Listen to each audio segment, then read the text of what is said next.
So you want to own an Ironhead Sportster? Well, they're pieces of shit. I'm just kidding. Though a lot of them have been owned by tweakers. Mine's really nice, and it still has problems. Here's what it takes for the care and feeding of an Ironhead. Don't feed it after midnight. Look it over, make sure shit's not loose. You might ride it for 500 miles and some new shit is loose. I don't know, maybe you might find your battery box cover in your pocket because you picked it up off of the road, and your primary cover plug might come loose. Anyways, you're going to pull it in your building and fix all that shit, and then you're going to ride it over to your local Harley dealership with all of your buddies.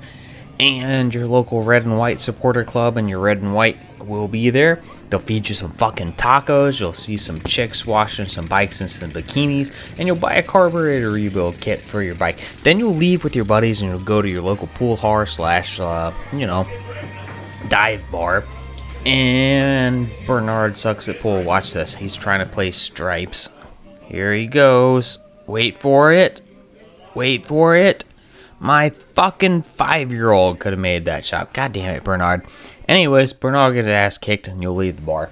Go back home, put your bike in the shop, and start fucking around with it because it's puking fuel whenever you cut it off without the pet cock cut off. So you need to rebuild the carburetor, so you pull the carburetor bowl off and try and just clean that up, put it back together, take your wife on a date, and then the additional weight of a passenger will totally and completely destroy the tire. We'll get to that in a second. But first, you'll ride it to work, and it'll rain on you. And, oh my god, your fucking turn signals will get stuck on because, hey, it's a 40-year-old bike and a little bit of water will really ruin its day because it's not a Honda. It's a fucking Harley. We make mediocre products here in America, but everyone loves them. You push the button all you want. Those turn signals are not turning off. Anyways, shove your fucking throttle tube cable grip down and and then realize that you didn't have the tire square in the fender and the additional weight of a passenger ground a hole through the sidewall. So you ride the bike home and do a burnout. I mean, you're just gonna throw the tire away anyways.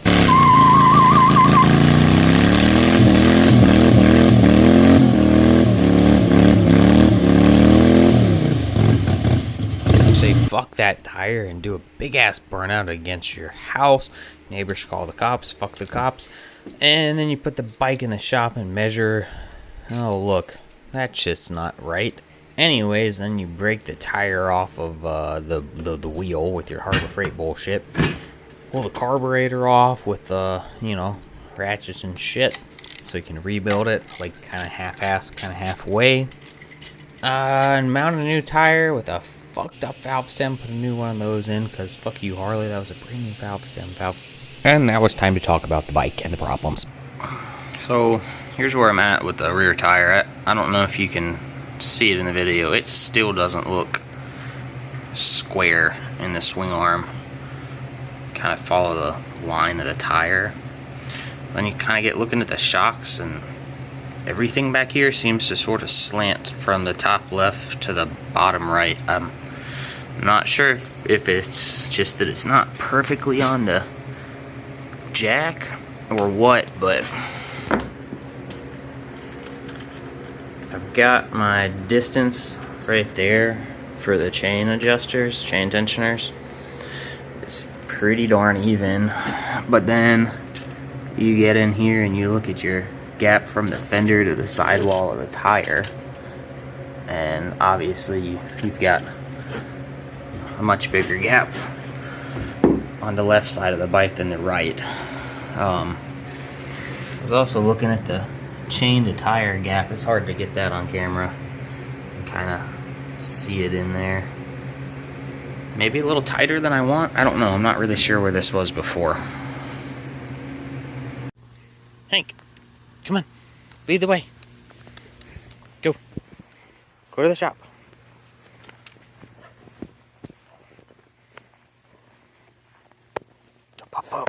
Up.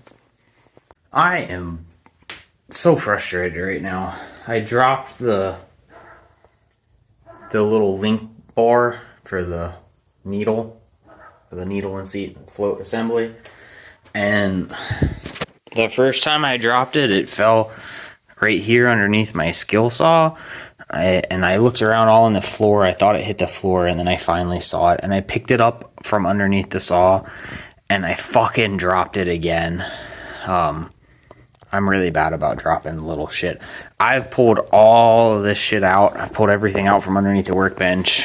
All this over here. Found a fucking mouse nest back in there with some Volkswagen and Ford parts. But I can't find the bar anywhere. I'm done rebuilding the carburetor. All I have to do is just put the float and the needle and seat, or I guess just the needle, and the float back in it and bolt the bowl back up. I've already got the carburetor bolted back up. I should have a running bike. I've been out here for like probably 45 minutes on something that should take me 15 minutes because I'm a fucking idiot and I dropped something and can't find it. Crawled around on my hands and knees looking for that stupid fucking pin forever, and I never found it. Thankfully, Chris has been dicking with a four-wheeler for his daughter, and he had a couple extra carburetors off of that thing, and the float pin out of one of those worked perfectly in this car, which meant I had to run a bike again.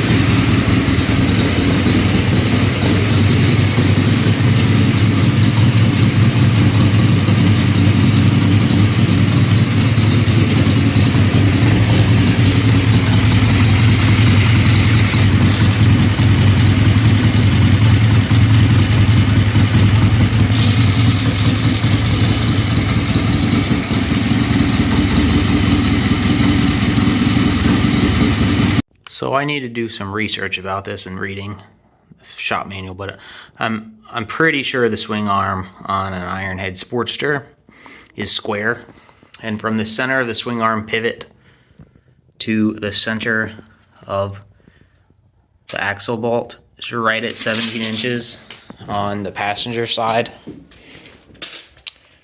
and we make that, I say passenger side, right hand side of the bike.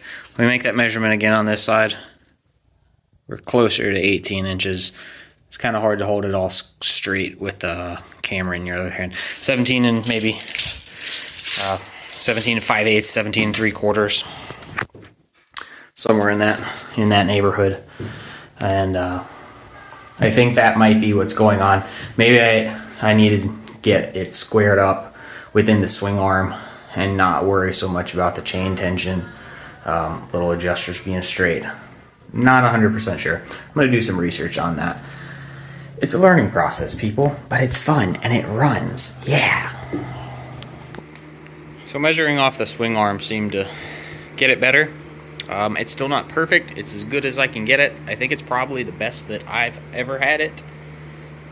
So I'm going to drop this thing down off of the jack and go take it around the block. See how it rides. Axles torque, cotter pins in, so should be ready to go. Check this out. Key on, run, nothing. No lights. Oh, hey, that's probably got something to do with it. Buy an old Harley, they say. It'll be fun, they say. Always something with these rattly things. Redneck insulated screwdriver to the rescue.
Then I came home and sat in the beach chair in the driveway, drank a twisted tea, and just looked at the thing. Made sure it wasn't going to leak any fuel. So that's it. Are Ironheads a pain in the ass? Yes. Is any old bike a pain in the ass? Yes. A 40-year-old Honda's gonna have problems too. So, fuck it. Take care of them, keep them on the road, ride what you love, and I love this bike.